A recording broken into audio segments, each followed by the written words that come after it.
Can American democracy escape this doom loop that we're seeing? But so far, the signs are not promising of what we're looking at. Now, America is trapped in a democracy time loop, like doom loop thing. Um, Neo-fascism is ascendant. A form of path dependency is setting in, and whereby at almost every key decision that we make, and the point for democratic leadership, the country's elites are elites as a basically the country's elites as a group, the press, and even the American people as a whole are making all the wrong choices. The Republican fascist movement that is laying siege to American democracy and society is not composed of geniuses or uniquely gifted seers, but they have planned carefully, targeting the key points of vulnerability and failure in America's democratic culture and institutions and exploiting them to their own advantage. Now, moreover, the Republican fascists have convinced themselves that they are going to be victorious, and to that end, they are acting with an esprit de corps and fanatical commitment to their cause to make such an outcome a reality.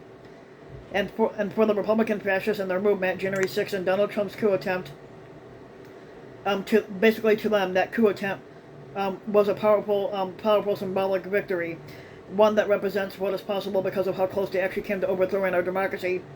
In that sense, what happened on January 6th was a trial run. The next time America's neo-fascists attempt a coup, it will likely be successful.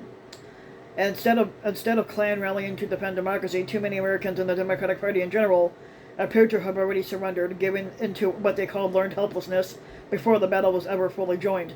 And to make fucking matters worse, the Democrats are often distracted by factional fights between Democrats, progressives, and centrists instead of unifying against a common foe. And those Americans who are attempting to engage in effective acts of resistance against the rising tide of neo-fascism are fewer in number. Now, based on a turnout, mobilization, and enthusiasm, it appears that defeatism and fatalism have taken over the Democratic Party and its voters, and given into that reality, it will be difficult, if not impossible, to escape American democracy's doom loop, and defeat becomes a self-fulfilling prophecy. Unfortunately, fatalism is not an unreasonable sentiment given the torrent of new revelations about the failing health of American democracy and the death of the Republican fascist schemes. It has recently been reported that the House Committee investigating the January 6th insurrection has obtained a copy of a 38-page PowerPoint presentation that was apparently created by the former White House Chief of Staff Mark Meadows, and it was titled Election Fraud, Foreign Interference, and Options for January 6th. Meadows was supposed to give a deposition before the committee this week, but has since backed out, hiding behind dubious claims of executive privilege, which he does not have. Like Steve Bannon, he may be held in contempt of Congress and face possible criminal charges. The Meadows PowerPoint presentation is basically an outline for how the Trump regime and its allies in Congress and Republican-controlled state governments could use false claims about hostile foreign interference, supposedly from China in this case, and other irregularities and fraud to overturn Joe Biden's rightful victory in the 2020 election. In that scenario, Trump would have declared a national emergency and remained in power while a recount of all paper ballots was conducted, with electronic votes disqualified. A new slate of electors would then choose the squatter, or president, with the National Guard on alert to quell public disturbances. Now, as a practical matter, the intended outcome was obvious. This fake recount, or alternatively a new election, would have resulted in an unfair second term for Trump by way of supposedly legal self-coup. Given that such a nullification of Biden's victory would surely have led to massive civil protests and other unrest, the National Guard and other military and law enforcement assets would likely have been deployed against the American people. We know that on January 6th, the National Guard was late in responding to the assault on the Capitol, and it did not show up with adequate force for several hours, and there remain many lingering questions about the military's role on that particular day, including whether Trump and his allies specifically limited or outright prevented the National Guard from deploying in a timely manner. In a leaked memo that was obtained by Politico, former D.C. National Guard officer accused two senior Army officials, one of them the brother of Michael Flynn, Trump's disgraced former National Security Advisor of Congress. Basically, he lied to Congress about the military response to the January 6th riot, and here's how Igor Duryesh reported the story. Colonel Earl Matthews, who served in a various high-level national security council and Pentagon position in the Trump era, sent in a 36-page memo to the House Select Committee investigating the January 6th insurrection, calling General Charles Flynn, who was Deputy Chief of Staff for Operations at the time, and Lieutenant General Walter Piatt, the Director of Army Staff, absolute and unmitigated liars over their accounts of the day to Congress. The Army previously falsely denied that Charles Flynn, whose brother has spent months pushing election and QAnon conspiracy theories, was involved in the response before a meeting, that he was present during a tense phone call on which Capitol Police and D.C. officials had pleaded with the Pentagon to send the National Guard to the Capitol. According to Politico's report, Earl Matthews, every leader in the D.C. Guard wanted to respond and knew they would respond to the riot at the seat of government long before they were given the green light to do so. Instead, he said, D.C. Guard officials sat stunned watching in. They sat stunned watching in the armory during the first hours of the attack on Congress during its certification of the 2020 election results.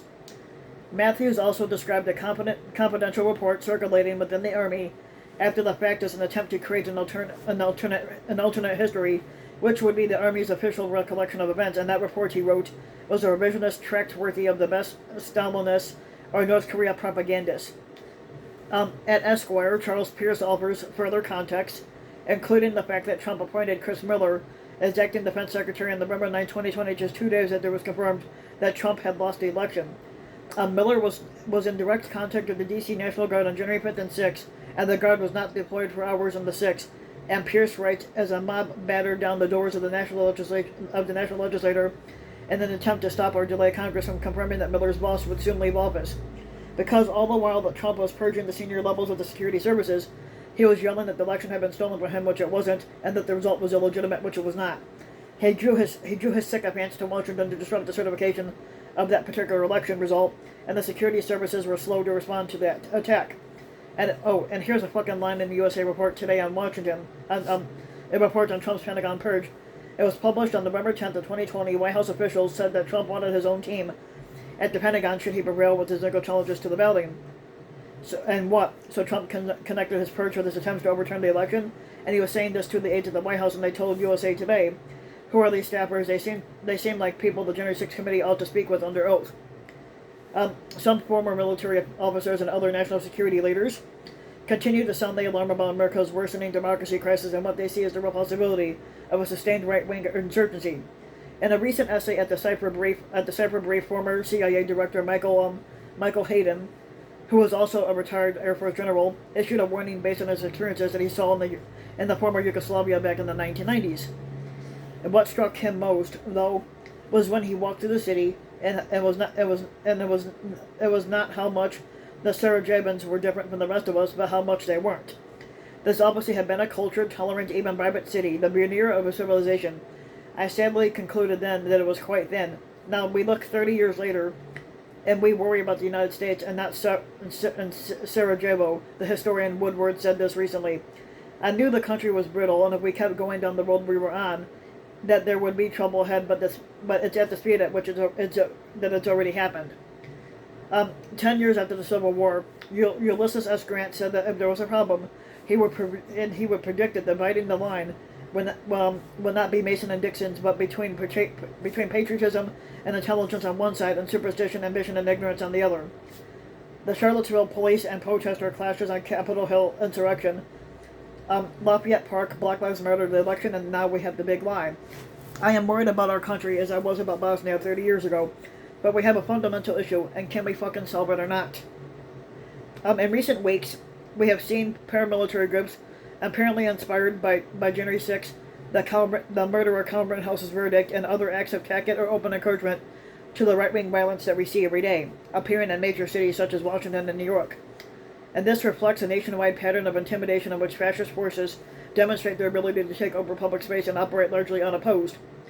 Experts on extremism continue to warn that such groups formerly confined to the far-right fringe continue to expand their recruitment efforts, simultaneously becoming more radicalized toward violence and more concerned with professionalizing the propaganda campaign in order to make their public image seem acceptable to a broader range of Americans. In a recent essay for The Bulwark, former gun executive Ryan Bussey warns that the forces of Republican fascism are arming themselves to engage in political violence and terrorism against their perceived enemies, meaning Democrats and progressives, Muslims, non-white people, and other marginalized groups. Basically, this guy worked in the firearms industry as a sales executive for a long time, and beginning during the Obama presidency, gun business leaders like this guy, who helped build the nation's top gun companies, noticed this disturbing chatter from gun owners at firearms trade shows. Many in the industry dismissed these threats. I didn't, and now we hear them from gun owners across the country who dream of deploying their arsenals to kill fellow citizens. And the glass half empty view seems pretty convincing. America has a rapidly growing authoritarian army comprised of thousands of men who have been groomed by Trump acolytes such as Charlie Kirk and Steve Bannon. They've also been developed as avatar customers by the gun industry, meaning that they are well armed. But what non-gun owners may not understand is that these men are not your average gun-owning Americans. They are people who have fallen into a fucking cult where it is normal to organize your entire culture around weapons of war. Now some make it official by claiming membership in the Oath Keepers or 3%ers. Some are just average suburban dads who have been radicalized. They laugh at "Let's Go Brandon" chants, drink Black Rifle coffee, and wave come and take it flags at Klan rallies. Bussy concludes by arguing that what we see now is nothing less than a normalization of early-stage authoritarianism, a movement of people who are asking right now, when can we use our fucking guns? In the realm of normal politics, the Republican fascists and their operatives are accelerating their campaign of extreme gerrymandering, voter exclusion, and infiltration of local and state government, as well as other ways of keeping non-white voters and other key Democratic constituencies from voting and otherwise exercising their civil rights. For the most part, Democratic leaders and the Biden administration have not responded with anything closer to the necessary urgency that we need. The Senate filibuster remains in place as a direct result. Legislation that would protect the right to vote appears to be dead in Congress. Discussions about reforming the Supreme Court so it is no longer a tool for Republicans and movement conservatives to dismantle democracy and roll back rights and freedoms have largely been evaporated.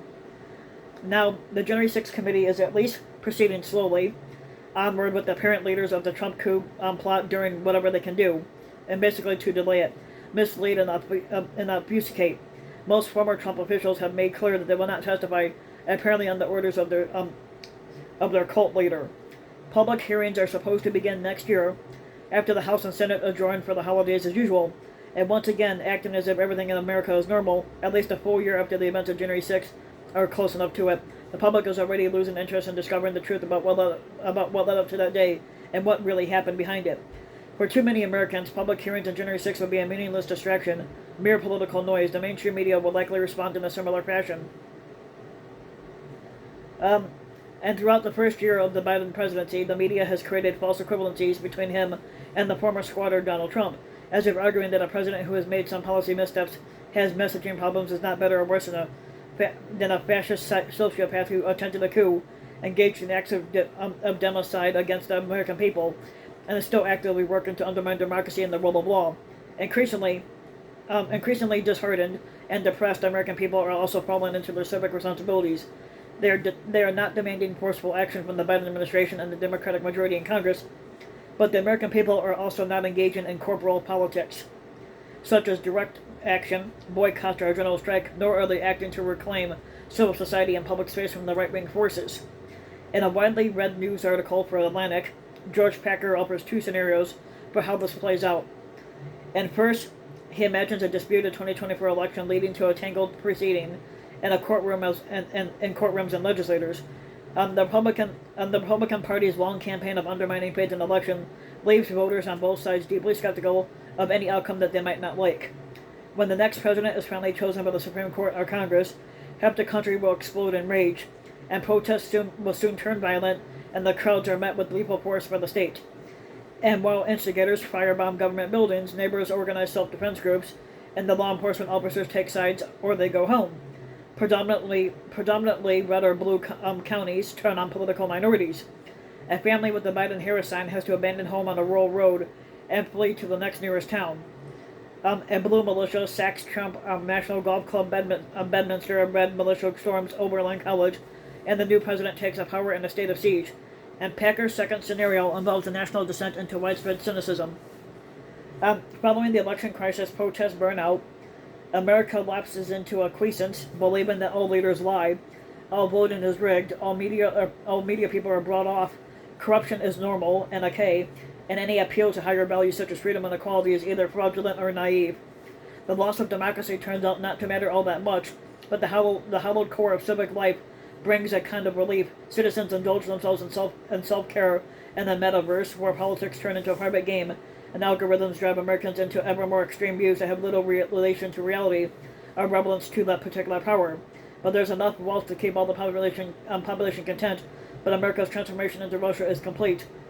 As Packer suggests, the second scenario is more likely than the first. America's democracy doom loop is already becoming the new normal, and the country's experiment in multiracial democracy may end in a pitiful anticlimax.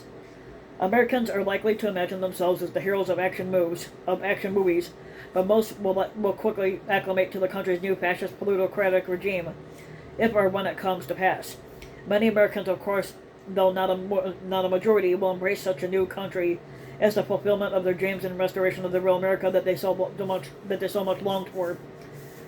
With its unprecedented racism and white supremacy, its patriarch and misogynistic gender hierarchy, and many other ways for real Americans to impose their will and basically power on they deem to be undeserving or lesser others. History offers various lessons about authoritarianism and fascism, and this is one of them.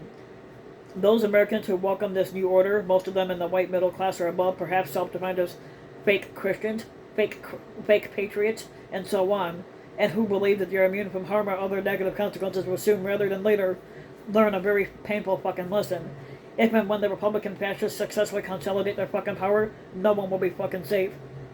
So if you like the video, give the video a like and subscribe to my channel, RBW King, and also hit the notification bell so that you'll be notified when a new video comes out, and thanks for listening.